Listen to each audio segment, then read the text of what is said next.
Bienvenidos al podcast del Instituto de Estudios Hispànicos en la Modernidad, de la Universitat de les Illes Balears. Empezamos.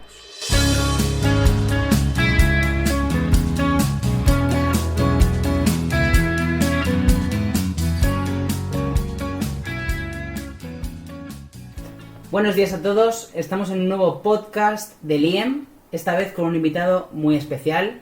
Buenos días, Alberto Rodríguez. Buenos días, Fran, buenos días a todos. Alberto nos viene desde la Pablo de Olavide, en Sevilla, para hablarnos de los Países Bajos españoles. Asunto peliagudo, Alberto. Muy peliagudo, sí. Muy chungo. Solo os diré que leí una vez un artículo de un periodista que hablaba de los Países Bajos y los definió como el Vietnam español. Vamos a ver qué es esto de los Países Bajos, qué relación tenía con España y por qué hemos elegido a Alberto para que nos hable de este tema. Bien, porque Alberto acaba de presentar su tesis doctoral. Sí, así es. Con la máxima calificación, lo tengo que decir, Alberto, lo siento. Vale. Y precisamente trata sobre los Países Bajos durante, si no me equivoco... durante el periodo archiducal, 1598-1621. Perfecto. Tregua de los 12 años, exacto. Archiduques, todo esto lo veremos, chicos, tranquilos. Así que vamos a meternos en faena. Comenzamos. Vamos.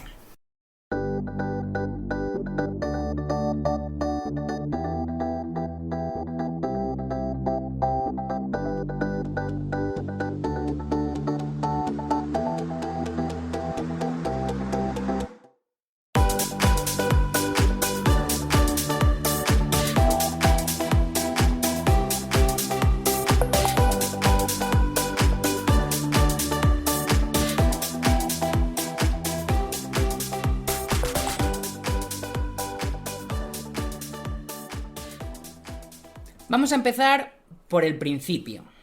Es decir, vamos a hablar un poco de qué son los Países Bajos, ¿no? Entonces, Alberto, ¿realmente qué son los Países Bajos? ¿Qué territorio ocupaba? Etcétera. Vale, pues los Países Bajos sería como un conjunto de territorios que ocupan lo que sería actualmente Bélgica, los Países Bajos, también lo que conocemos como Holanda.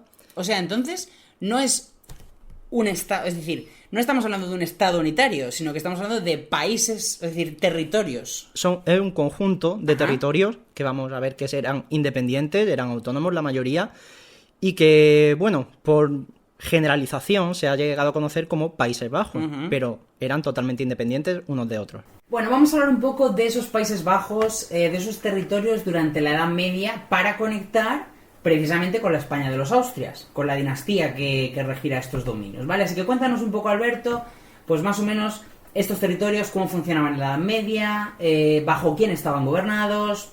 Adelante. Vale, pues por situarnos, pensemos en Bélgica, lo que hoy sería Bélgica, Países Bajos, Luxemburgo, el norte de Francia y parte del oeste de Alemania. Ahí, en la Edad Media, había un conjunto de territorios de muy diverso tipo. Había obispados, arzobispados, condados, ducados, principados, independientes. Y poco a poco, esa amalgama de territorios, ese conjunto tan diverso, fue cayendo en manos de los duques de Borgoña.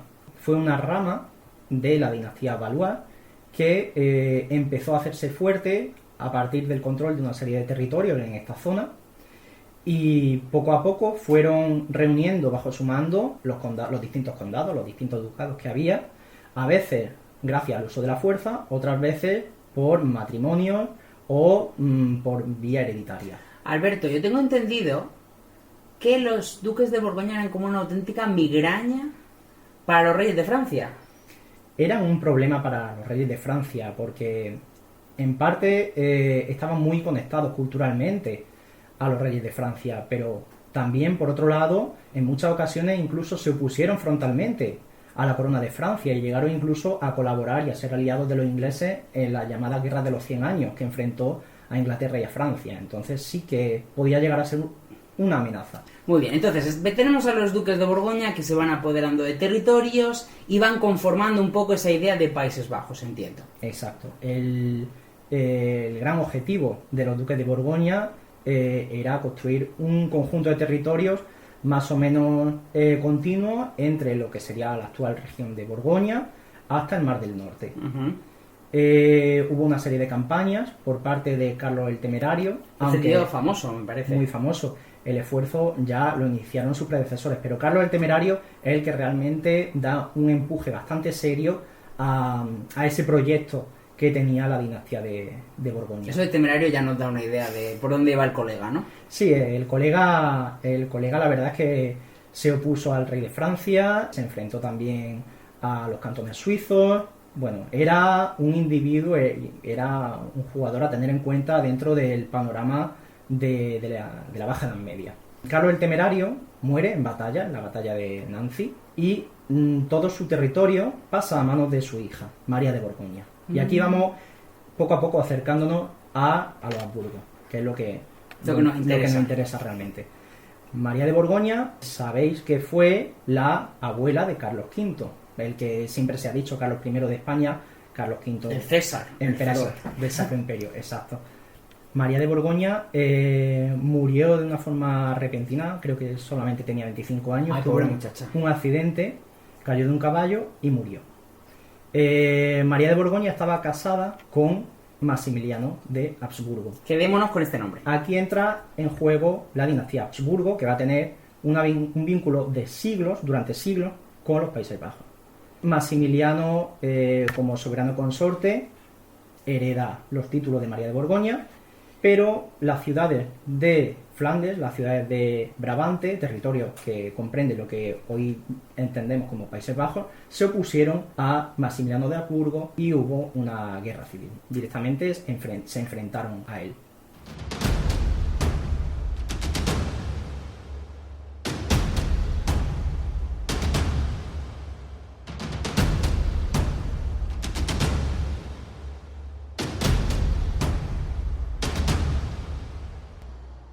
Tenemos entonces una guerra civil. Claro, a los Países Bajos no les haría mucha gracia que viniera este señor, ¿no? Porque realmente era María la gobernante como tal, ¿no? Entonces tenemos guerra civil. ¿Y qué hace Maximiliano? Vale, claro, es cierto, Maximiliano era extranjero. Lo que él hacía era velar por los derechos de su hijo con María de Borgoña, que en este momento era menor de edad. Él, que conocemos como Felipe el Hermoso, que luego se casó con Juana de Castilla.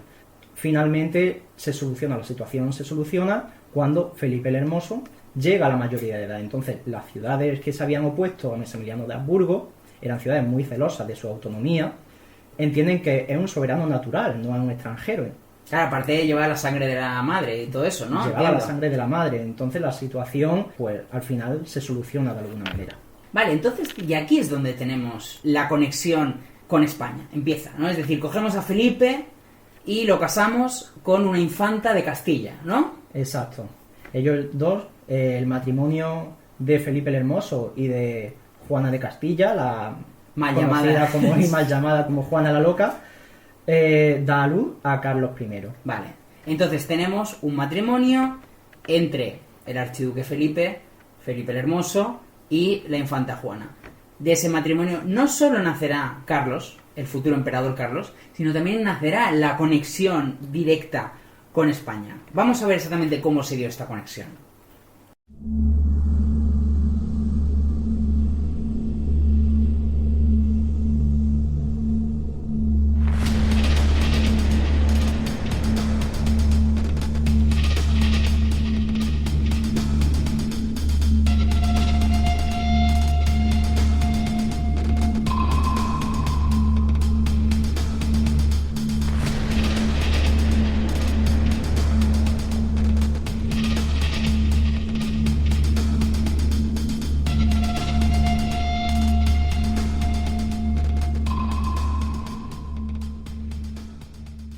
Vamos a adentrarnos en la infancia y adolescencia de este Carlos, que cambiaría pues el curso de la historia no solo de los Países Bajos, sino también de España.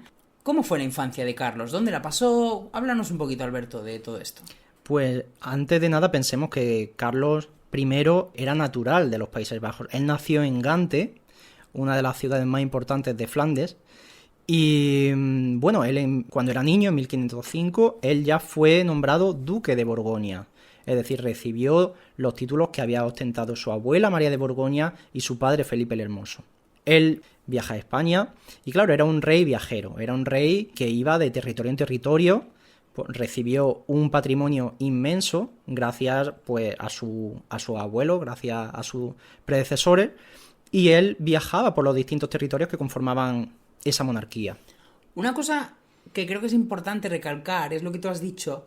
Claro, que él era natural de los Países Bajos. ¿Cómo se ve esto en España? Es decir, en España, en los reinos de Castilla y Aragón. Es decir, llega este señor, este jovenzuelo, a gobernar, a reinar, pero claro, lo ven como un español o lo ven como un extranjero. Él era un extranjero. De hecho, detrás de la rebelión de las comunidades, la guerra de los comuneros, estaba este sentimiento de estar sometidos no solamente a un monarca, sino a una corte extranjera.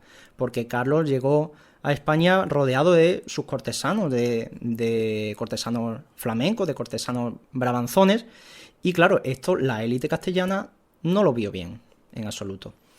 Entonces llega este rey, consigue convencer con los medios que fuera, porque al final cada rey se busca sus medios. Hay algunos que les sale mejor, otros peor. Consigue derrotar a los rebeldes que cuestionaron a este monarca extranjero, consigue imponerse, y es ahí cuando los Países Bajos ya quedan vinculados a través de este rey a la monarquía hispánica, se va configurando lo que será la monarquía hispánica. Y entonces, claro, a Carlos le llega el gran premio, el huevo Kinder. Exacto, el gran premio fue ser coronado como emperador del Sacro Imperio. Al margen de eso, pese a que el principal vínculo que tenía España con los territorios de los Países Bajos era un vínculo dinástico por esta figura, también tenemos que pensar que desde finales de la Edad Media hubo una relación comercial muy estrecha entre las ciudades castellanas con las ciudades flamencas. Ciudades como Amberes, ciudades como Brujas, Gante, eran centros comerciales de primer orden. O sea, los flamencos no eran desconocidos en los reinos castellanos. En absoluto. De hecho, había muchos castellanos de Valladolid, de Burgos, que llegaron a emigrar a Brujas y a asentarse allí como ciudadanos más. Entonces, Carlos se convierte en emperador. Claro, un emperador, entiendo yo, que no puede gobernar desde los Países Bajos. Él pasó mucho tiempo en los Países Bajos también porque él empezó una serie de campañas intentando anexionarse más territorios. A veces por vía militar, otras veces, como hemos dicho, por vía diplomática, matrimonios, etc. Entonces eso le obligó a estar mucho tiempo en los Países Bajos. Otras veces él tenía que estar fuera, en campañas en el norte de África, en España o en Italia. Pero sí que pasó bastante tiempo en los Países Bajos, y eso fue algo muy admirado por los súbditos. Y la pregunta es, ¿y cuando no estaba en los Países Bajos? Es decir, ¿cómo se gobernaron los Países Bajos? Muchas veces, si bien es verdad que estaba, otras veces no estaba. Entonces, ¿qué ocurre? Lo que ocurre es que son familiares de Carlos, miembros de la familia real, los que gobiernan en su nombre. O sea, no es un virrey que él nombra. Es decir, no estamos hablando de un noble que él envía. Estamos hablando de familia. Estamos hablando de familia, estamos hablando de sus principales familiares, es decir, hermanas, gente de muchísima confianza, son sangre, de su sangre. Y gran parte de ellos eran mujeres. Vamos a ver que a lo largo de todo el periodo del siglo XVI, siglo XVII, las mujeres de la familia real tienen un peso muy importante en el gobierno de los Países Bajos.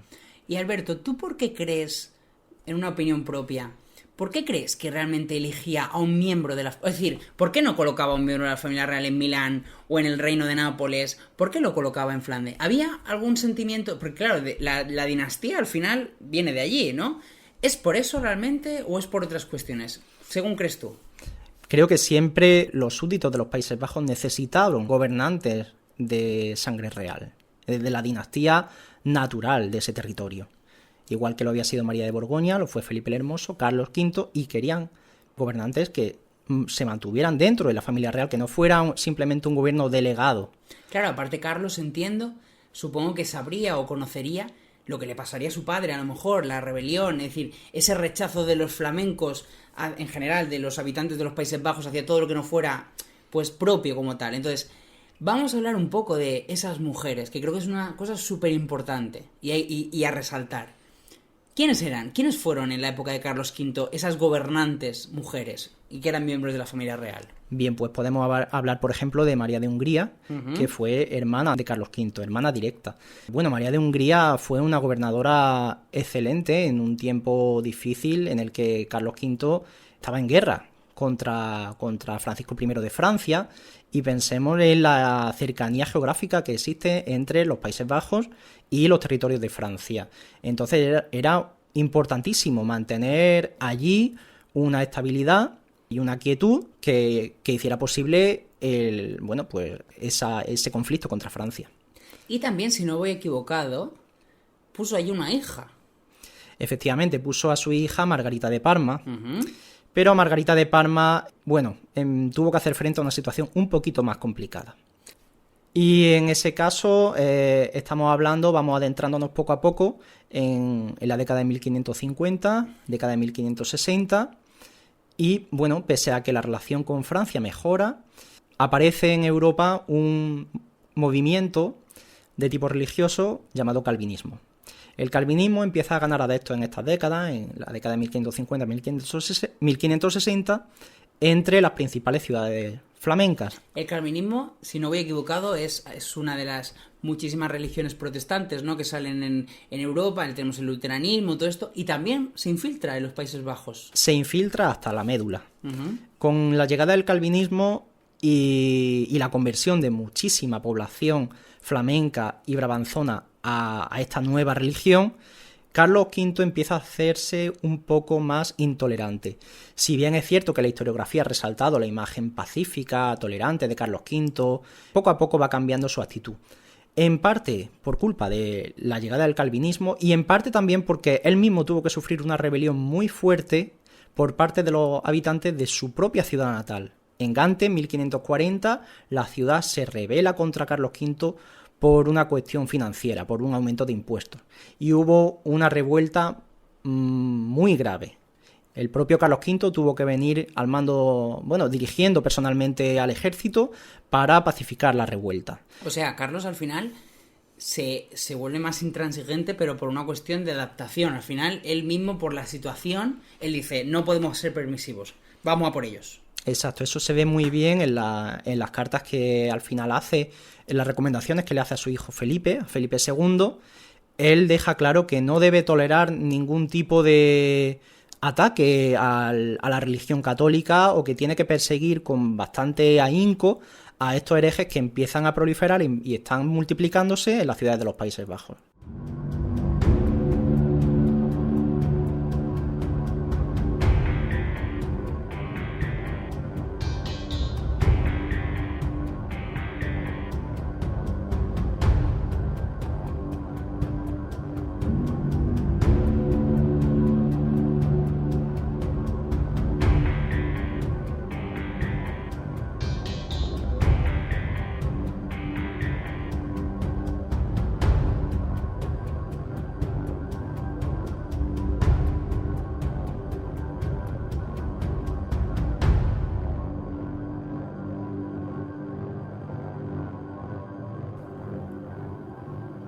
Tenemos a Carlos V que hace unas recomendaciones muy importantes, como tú has mencionado, a su hijo Felipe.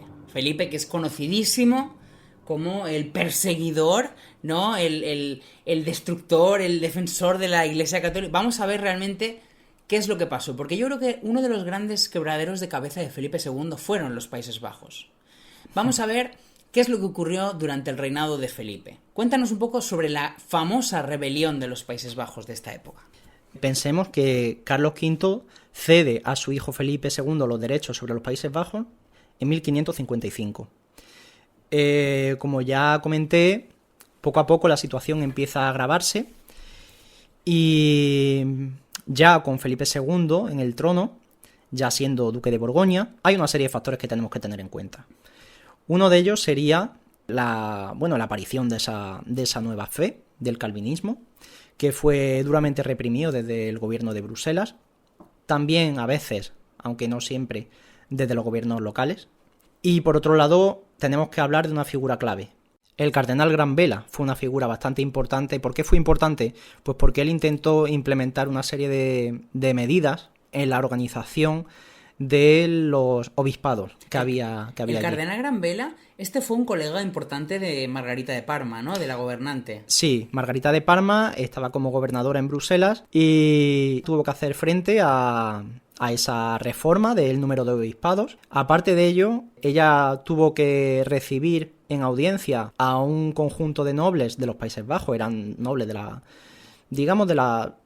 segundas familias de la nobleza, no eran nobles muy destacados, pero sí que hicieron como una especie de petición, por así decirlo, lo que hoy en día sería una recogida de firmas, para que el gobierno de Bruselas fuera más tolerante respecto a, bueno, a los calvinistas que había en los Países Bajos. O sea, eran lo suficientemente nobles como para poner nerviosa a la señora, ¿no? La pusieron muy nerviosa. Sí, y bueno, y aparte de ese tipo de problemas, estamos hablando de cuestiones de tipo religioso, la organización de los obispados, estamos hablando de cierta nobleza que está a favor de una tolerancia del calvinismo, y también tenemos que hablar de otro factor que sería pues una serie de malas cosechas, que como siempre una mala cosecha al final se convierte en el detonante de grandes revoluciones y de grandes revueltas. Y realmente entonces Margarita consigue atenuar la situación, consigue triunfar al final. Ella no consiguió atenuar la situación se descontroló. Empezó por una serie de revueltas de tipo iconoclasta, es decir, un asalto a las iglesias, quema de toda la imaginería religiosa, de todos los ornamentos religiosos. La rebelión empieza en las ciudades del sur, lo que hoy sería Flandes y Brabante, y poco a poco se va extendiendo hacia las provincias del norte, lo que sería Zelanda, Holanda, Utrecht. Vamos, como una chispa, ¿no? Que empieza como una mecha. Hay que pensar que hubo naturales que, bueno, que ellos no participaron en la rebelión. Es decir, pensamos que fue una rebelión seguida por todo el mundo, en el que todo el mundo estaba de acuerdo, pero hubo gente, hubo flamencos, hubo holandeses, hubo zelandeses que se opusieron directamente a la rebelión, porque igual que hubo una presencia de calvinistas, también el catolicismo estaba desarrollándose en esos territorios. Entonces, tenemos a una Margarita que la situación se le va de las manos, tenemos una revuelta que se expande, imparable parece, a pesar de que, como tú has dicho, muchos no participaron de ella. Y claro, ¿qué hace Felipe? Porque los Países Bajos es un territorio que territorialmente no es vecino de la península. ¿Qué decide hacer Felipe ante esto? Felipe II, él evidentemente se siente el soberano de los territorios, intenta arreglar la situación y manda al duque de Alba al frente de un ejército. El duque de Alba llega a Bruselas ante la incapacidad de Margarita para solucionar la situación, y él lo que hace es empeorarla. Hay una serie de medidas también fiscales, es decir, un aumento de los impuestos que es duramente criticado por parte de la población, tanto de grandes como de pequeños, de todos los estratos sociales, y hay parte de la nobleza que se opone frontalmente al gobierno del duque de Alba, porque en este caso él será el que sustituya a Margarita al frente del gobierno de Bruselas, y intenta reclutar tropas para oponerse frontalmente al gobierno de Bruselas.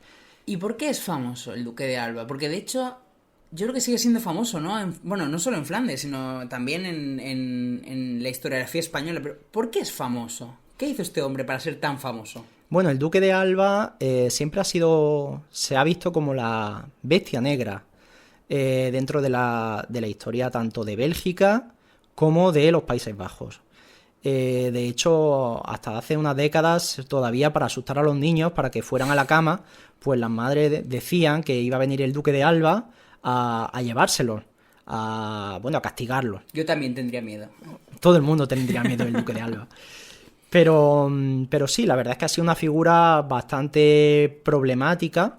Hoy en día parece que, han salido una serie de biografías que están revalorizando un poco la figura para ver que, no fue el demonio personificado. También este personaje tuvo que hacer frente a una situación a la que difícilmente se podía hacer frente. Pero sí que hizo cosas que a lo mejor fueron consideradas en su momento bastante impactantes, quizás. Sí, entre ellas estableció un tribunal llamado Tribunal de la Sangre o Tribunal de los Tumultos, cuyo objetivo principal era perseguir implacablemente a los calvinistas o a los alborotadores o a este tipo de y no se conformó con la plebe, con los campesinos, o sea, él fue más para arriba. Sí, en realidad daba igual que fuera un campesino o que fuera un miembro de las principales familias nobiliarias de aquellos territorios, como por ejemplo le ocurrió a los condes de Egmont y de Hoorn.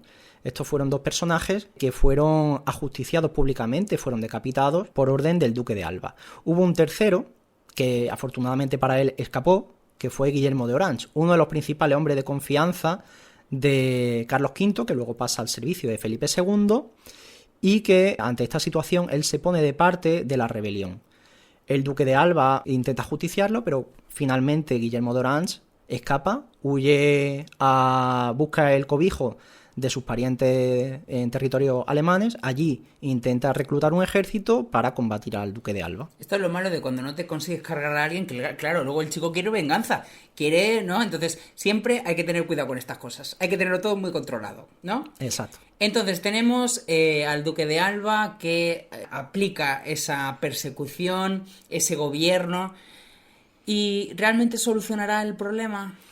El problema se mantuvo. El problema se mantuvo incluso cuando muere el duque de Alba. Desde la corte de Madrid se envía una figura un poquito más tolerante, con un tipo de actuación un poco más suave, que fue Luis de Requesens, que fue quien sucedió al duque de Alba como gobernador. Él intentó buscar algún tipo de acuerdo con los rebeldes, pero la situación más o menos se mantuvo muy difícil. Y llegamos entonces, claro, a finales de siglo, con un Felipe II ya muy enfermo, bastante mayor, y que tomará una decisión histórica, que cambiará también en parte el curso de la historia, tanto de los Países Bajos como en parte de la monarquía hispánica. Exacto, pensemos que, bueno, a lo largo de la década de 1580 hay otro personaje llamado Alejandro Farnesio, era hijo de Margarita de Parma, de la que hablábamos antes. Alejandro Farnesio inicia una campaña de reconquista, por así llamarlo, en el sur de los Países Bajos, en los territorios de Flandes, de Brabante, donde consigue que muchas de las ciudades vuelvan al gobierno de Felipe II y vuelvan a reconocerlo como soberano. Hay una reconciliación con el monarca por parte de la élite nobiliaria y las élites locales de esos territorios. No ocurre así en el norte. Las provincias de Holanda y Zelanda se mantienen en rebelión e incluso llegan a declararse independientes del gobierno de Felipe II.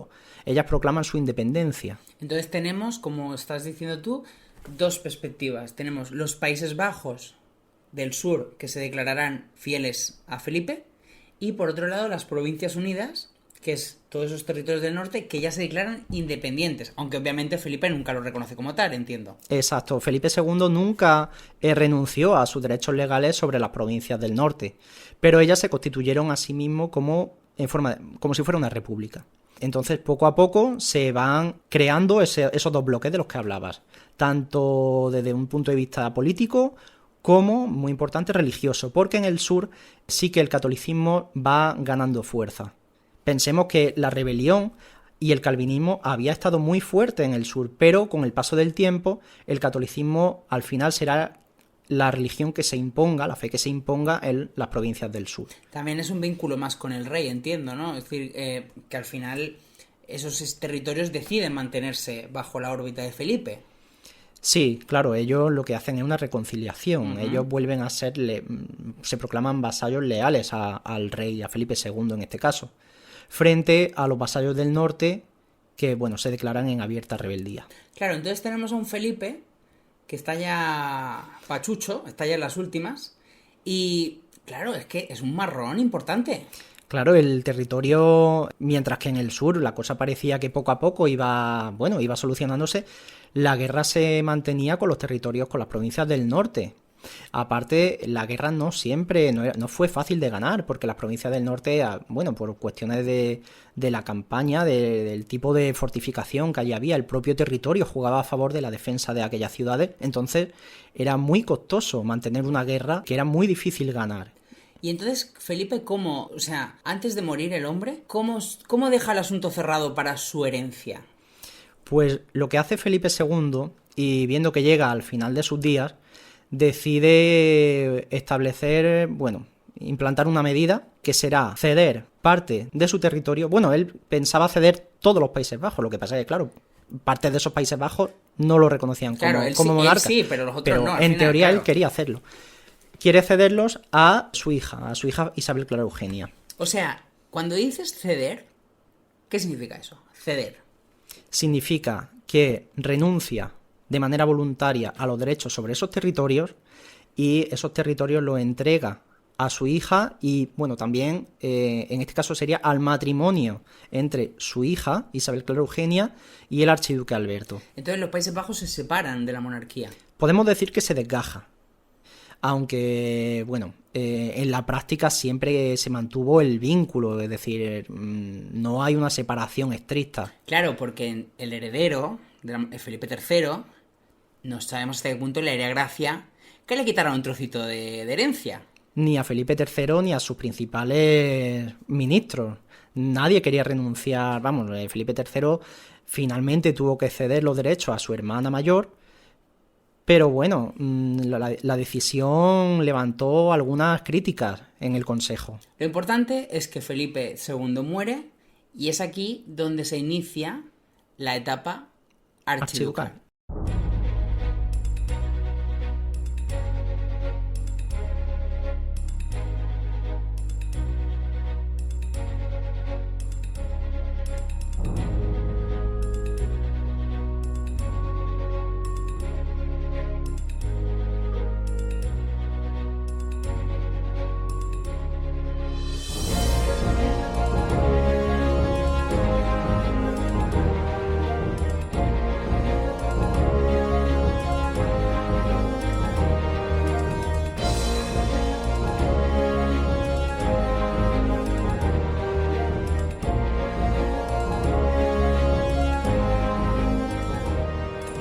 Tenemos la época archiducal. Cuando hablamos de la época archiducal nos referimos a los archiduques Isabel Clara Eugenia y su marido Alberto, Alberto de Austria. ¿Cómo empieza esta época para ellos? Para una pareja que llega a un territorio que, como recordamos, está en guerra, porque todavía los territorios del sur siguen en guerra con los territorios del norte, y ahora es su territorio. Ellos son los archiduques, los gobernantes de esos territorios. Pues la verdad es que la recepción de los archiduques como soberanos dentro de los Países Bajos fue muy positiva. ¿Por qué? Pues porque pensemos que hablábamos al principio de la necesidad que esos vasallos tenían de la presencia directa del soberano. Cuando el soberano había estado ausente, quien se había encargado del gobierno había sido gobernadores, a veces, miembros de la nobleza, pero en este caso estamos hablando de la hija del monarca. Es el premio gordo. Y es miembro directo de la familia real. Es hija de un monarca y hermana del siguiente monarca, hermana del heredero. Por lo tanto, era una figura muy querida. Fue una figura muy querida por parte de los flamencos. O sea que de algún modo parece como que es una época dorada, ¿no? Ahora tienes un gobernante por derecho propio que vive en los Países Bajos, que está en Bruselas con su marido. Además, yo creo que ellos se ocuparían también porque es muy importante el tema de la propaganda. Cómo ellos se muestran, ¿no? Claro, ellos se establece como una corte, una tercera corte Habsburgo dentro de Europa. Sabemos que había Habsburgo en Viena, sabemos que había Habsburgo en Madrid o en Valladolid, y ahora hay una tercera rama, o el proyecto de Felipe II era de constituir una tercera rama con sucesión en Bruselas. Francia estaría encantada. Francia no le hizo ninguna gracia. Entonces, ¿cómo fue esta propaganda? O sea, ¿cómo se presentan ellos ante el pueblo? ¿Cómo juegan ese papel? Porque claro, los reyes jugaban con esta propaganda. Es decir, ¿cuál es el mensaje que ellos transmiten? Ellos se presentan como pacificadores. Pero también el pueblo, es decir, cuando ellos llegan a los Países Bajos y hacen una serie de entradas en las ciudades donde ellos son reconocidos como nuevos soberanos, los propios vasallos intentan, a partir de todos los arcos de triunfo, todos los monumentos efímeros que financian y que erigen en las ciudades, intentan que ese mensaje transmitirlo hacia los propios archiduques, es decir, la necesidad que los vasallos tienen de unos soberanos que traigan la paz. Entonces no era un mensaje que los archiduques intentaran implantar, sino que también era un mensaje compartido por parte de los vasallos. Claro, y mientras ellos están transmitiendo esa idea de paz, la guerra sigue. La guerra sigue. Siempre pensemos que la guerra con las Provincias Unidas, que fueron, así se llamó al conjunto de provincias que formaron la República y que se mantenían independientes de la corona, pues ellos seguían con su esfuerzo militar. ¿Y cómo se decantaba la guerra? Es decir, ¿se decantaba hacia algún lado, hacia...? La guerra, la verdad es que, las campañas a veces se decantaba hacia un lado, hacia otro, no había realmente una evolución clara hacia dónde iba a decantarse. La realidad es que finalmente la guerra era una guerra muy costosa, era una guerra muy larga y no había unos resultados claros. ¿Y entonces qué se decide? Finalmente, como no hay ningún tipo de solución, archiduques lo que intentan es buscar un acuerdo con las Provincias Unidas y intentan una serie de acercamientos diplomáticos para interrumpir el conflicto o para llegar a conseguir la paz en los Países Bajos. Pensemos que los propios archiduques se veían a sí mismos no solamente como soberanos de las provincias del sur, sino de todos los Países Bajos, es decir, de todas las provincias, incluso de las del norte. Como este padre que, mira, ha perdido un hijo, pero sigue siendo mi hijo. Exacto. Ellos siempre tuvieron la esperanza de, en algún momento, llegar a ser soberanos también de las provincias rebeldes. Y es aquí entonces, claro, como tú has dicho, no se llega a la paz, pero se está viendo que la guerra tampoco parece una opción. Y es aquí, entiendo, donde aparece la famosa tregua de los 12 años, ¿no? ¿Qué es esta tregua? Bueno, pues la tregua de los 12 años fue una tregua de 12 años de duración, como su propio nombre indica, a la que se llega pues tras una serie de intentos de reconciliación.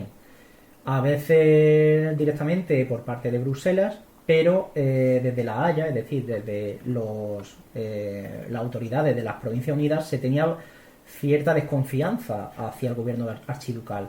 Entonces muchas veces se intentó hacer uso pues de nobles, de familias nobles, de nobleza local, de gobiernos de las ciudades, cabildos, para de alguna manera buscar un acercamiento. Que de hecho, Alberto, si no me he equivocado, ese es en parte el tema de tu tesis. Sí, exactamente. O sea, tú no has estudiado tanto esa tregua desde la perspectiva archiducal, sino desde esas ciudades, esos nobles, ¿no? Ese poder, digamos, como en la sombra, no es el poder oficial. Claro, yo más que centrarme en los intentos que se hacen desde el gobierno de Bruselas para negociar con los rebeldes y para traerlos de nuevo a, bueno, de alguna manera a la obediencia, me interesaba mucho más verlo de cómo se hace desde las ciudades, porque pensemos que para los habitantes de los Países Bajos la revuelta fue bastante traumática. Hemos de ver la revuelta no como una lucha entre los naturales contra los españoles, sino como una auténtica guerra civil. Entre ellos, claro. Entonces, bueno, hubo muchísimas familias que de alguna manera quedaron divididas con la construcción progresiva durante décadas de esa frontera, quedaron divididas. Entonces, muchas veces desde Bruselas era bastante útil recurrir a esas familias pues para transmitir mensajes, para llegar a acuerdos. Hay unos personajes que creo que son importantes y que tampoco les interesaría que se volvieran a unir los Países Bajos. ¿Qué son los Nassau? Tú nos has hablado un poco de esta familia, los Orange, ¿no? Orange Nassau, que huyeron, etcétera. ¿Qué pasó con esta familia? Bueno, pues los Nassau, hemos hablado de Guillermo de Orange. Él era miembro de la Casa Nassau, una dinastía con orígenes alemanes, y ellos van a convertirse en estatúderes de algunas de las Provincias Unidas. ¿Y qué es un estatúder? Un estatúder sería algo así como representante del soberano. ¿Qué ocurre? Que cuando Felipe II, bueno, es rechazado como soberano y pierde todos sus derechos porque se declara en república, lejos de eliminarse este cargo se mantiene, aunque con un significado totalmente distinto. Claro, porque no representa al soberano. El soberano ya no está. Exacto. En este caso, el soberano en teoría serían los estados generales o los estados de las provincias, de cada una de las provincias. O sea, es una representación un poco es más simbólica, ¿no? No es a una figura. Exacto. Que a lo mejor también le interesaría a este señor, ¿no? Claro, él mantuvo su cargo. Guillermo de Orange murió en 1584, después de él sería su hijo, Mauricio de Nassau. Él mantuvo todo su prestigio como una de las dinastías más importantes de los Países Bajos. Aparte mantuvo ese cargo como estatúder de de algunas de las provincias. Claro, y mientras tanto, o sea, mientras los archiduques están gobernando desde Bruselas, etcétera, los Nassau al final, aunque no se les puede considerar monarcas porque no lo eran, de alguna manera están apoderándose un poco de esa imagen, ¿no? Están construyéndose.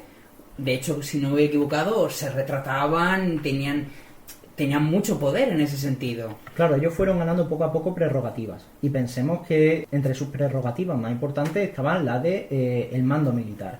Y en esa situación de guerra y de conflicto, ellos se convierten en una figura necesaria Ellos son los que de alguna manera al final van a ser vistos como una encarnación de la República. ¿Por qué? Porque son los salvadores, los que están salvando la República en las campañas que está librando contra la corona. Claro, porque la guerra sigue y mientras haya guerra el estatuto es importantísimo, ¿no? La guerra se mantiene. Los Nassau necesitan la guerra, en parte. En parte, claro, lo necesitan porque les reporta beneficios directos y les reporta poder. Entonces, esta tregua llevó finalmente a la paz.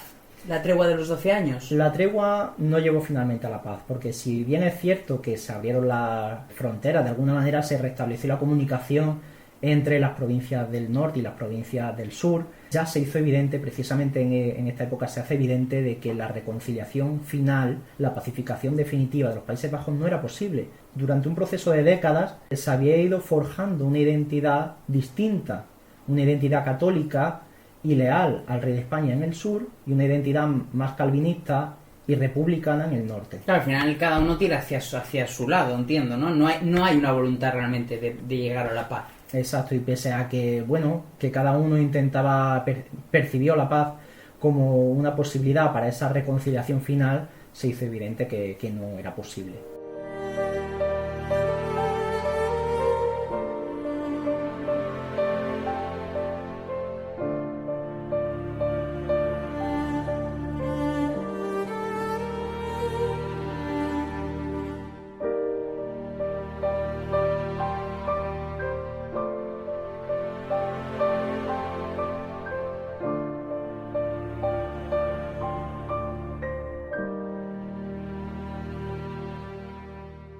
Tenemos unos Países Bajos católicos gobernados por los archiduques desde Bruselas. Tenemos unas provincias unidas con los Nassau por ahí en medio, que aunque no sean los gobernantes oficiales, pues estaban marcando un poco, ¿no? Cortando la tarta. Y claro, tenemos luego Madrid, el gobierno, es decir, Felipe III, que ya no gobierna oficialmente esos territorios, pero algo tendría que decir este hombre.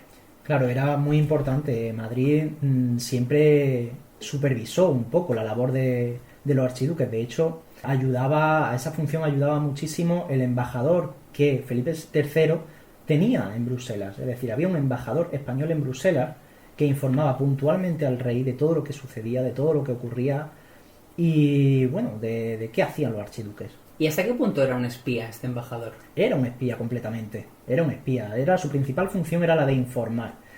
Y bueno, y era una figura muy importante a la hora de controlar y de manipular también a los archiduques para que de alguna manera su actuación no se saliera demasiado de los intereses de Madrid. Claro, cuando hablamos de monarquías es inevitable hablar de futuro. Las monarquías tenían planes de cara al futuro. Es decir, había un plan si los archiduques tenían hijos. Y supongo que habría un plan si los archiduques no los tenían. ¿Cuál era la estrategia? Eso quedaba recogido con detalle en el testamento de Felipe II. Felipe II, antes de morir, estableció que si el matrimonio formado por su hija Isabel Clara Eugenia y Alberto de Austria tenía descendencia, los Países Bajos se mantendría como un patrimonio para los herederos de ese matrimonio. O sea, se mantendría independiente. Desligados del patrimonio de la corona. En caso de que el matrimonio formado por los archiduques no tuviera descendencia, los Países Bajos, los derechos sobre los Países Bajos habrían de volver a Felipe III. Si Felipe III ya no vivía, a su descendiente, a su heredero. ¿Y qué pasaba si uno de los dos, Alberto o Isabel, morían? ¿Era lo mismo si moría uno que otro? Bueno, porque en aquella época moría la gente como moscas, es decir, un día estabas bien y al otro día te pegaba una enfermedad y te ibas al hoyo.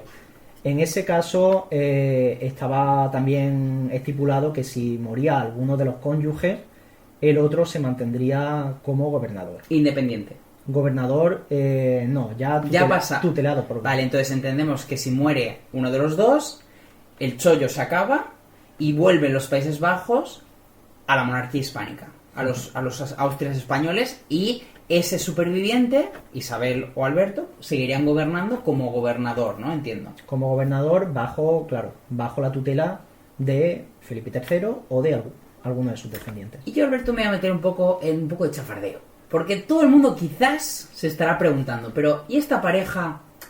Que esto tú y yo lo hemos hablado más de una vez. ¿Realmente cómo se llevaban ¿Qué has descubierto tú de Isabel y Alberto? Es decir, ¿había buen rollo? ¿Se querían? ¿No se soportaban? ¿Cómo era la relación por lo que tú has podido ver? Bueno, en realidad no era una pareja bastante afín el uno al otro. No era una pareja en absoluto problemática. Hemos de verlos más como un equipo. Era una pareja que funcionaba como un equipo. Se defendían el uno al otro, se protegían el uno al otro. Cuando había algún problema, por ejemplo, Alberto, que era el que controlaba el ejército, pues bueno, su gestión militar no era muy bien vista por Madrid. Isabel Clara Eugenia siempre defendió la labor de Alberto. Defensa a muerte. Sí, por supuesto, lo defendió a capa y espada. Y bueno, desafortunadamente no tuvieron descendencia. Y es importante, creo, hablar de un personaje también que jugará su papel, que convertirá a esa pareja en una especie de ménage à trois, que es el famoso Spínola, ¿no? Un personaje que ha hecho, pues se han escrito algunos libros sobre él, aunque creo que todavía queda muchísimo por hablar. ¿Quién es Spínola? Es decir, ¿de dónde aparece este personaje y qué papel juega en el matrimonio de los archiduques? Bueno, Me refiero a nivel política, no nos metamos en cama. Más que jugar un papel a nivel de matrimonio, él juega un papel como, digamos, el conector entre los Austrias de Madrid y los archiduques. Es decir, él funciona como, sí, el elemento conector, el que hace posible el entendimiento entre Madrid y Bruselas. ¿Quién envía a Spínola a los Países Bajos? Bueno, Spínola llegó acompañando a su hermano Federico Spínola, que llega a Flandes, se pone al servicio del monarca y llega a Flandes con una flota. Federico muere en una batalla y Ambrosio Spínola es el que lo sucede. Y se va a convertir en uno de los generales más célebres del siglo XVII y más capacitado. Entonces Spínola llega a la corte y juega también su papel en la corte de Bruselas. Sí, él se convirtió en el hombre fuerte de Bruselas. Él estaba a medio camino un poco, digamos que era un personaje muy interesante porque era leal a los archiduques, pero también mantenía una relación muy estrecha con Felipe III, y él hacía el ménage à trois, digamos que era entre Spínola, Madrid y Bruselas. Él era fundamental en ese entendimiento entre las dos cortes. O sea, es un poco el que pone un poco de paz entre la corte de Madrid y la corte de Bruselas, ¿no? Sí, porque había muchos malentendidos. Porque pensemos que, bueno, a Felipe III no siempre le resultó agradable el que unos territorios que debería haber heredado él al final pasara a manos de su cuñado.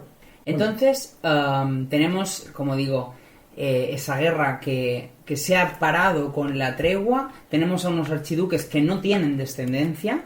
Claro, se acerca el final de la tregua. ¿Y qué es lo que ocurre?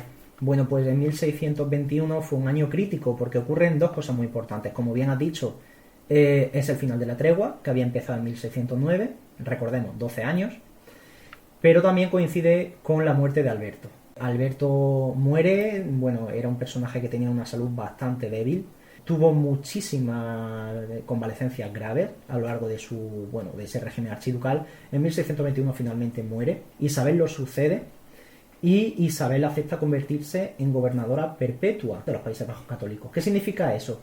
Que ella se mantendrá como gobernadora de Bruselas, recordemos, tutelada, ahora sí, por Felipe III, luego por Felipe IV, hasta su muerte. O sea, los Países Bajos vuelven otra vez a la monarquía hispánica, vuelven a Felipe III. Sí. Y ya no se separarán.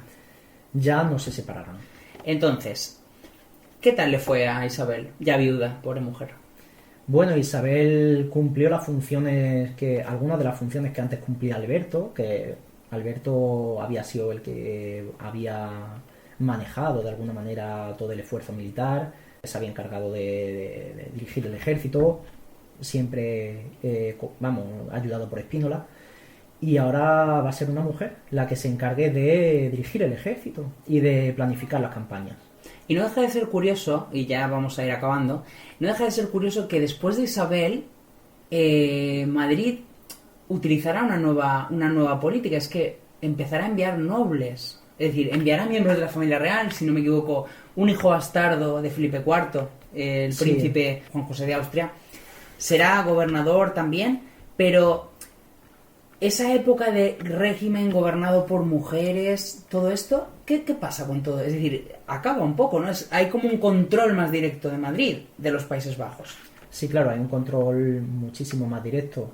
Isabel, claro, Eugenia se mantuvo como gobernadora, pero con ella acaba esa tradición de gobierno femenino que lleva prolongándose, recordemos, desde María de Borgoña.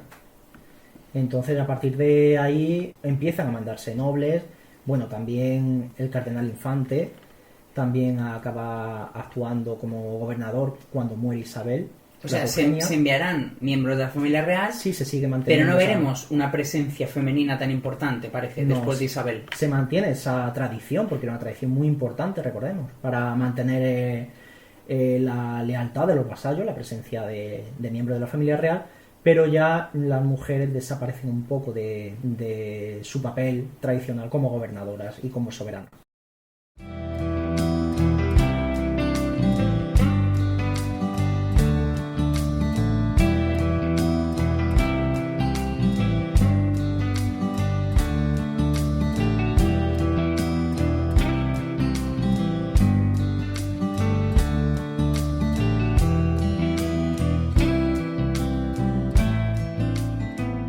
Y llegamos a un año que yo creo que es muy importante en la historia de los Países Bajos y de las Provincias Unidas, que es el año de 1648, que es el final de otra guerra, una guerra que asoló Europa, que es la Guerra de los 30 años, que tampoco nos vamos a meter mucho en ella, pero bueno, que hay que tener en cuenta que Europa era un polvorín en aquella época, estaban recibiendo todo el mundo.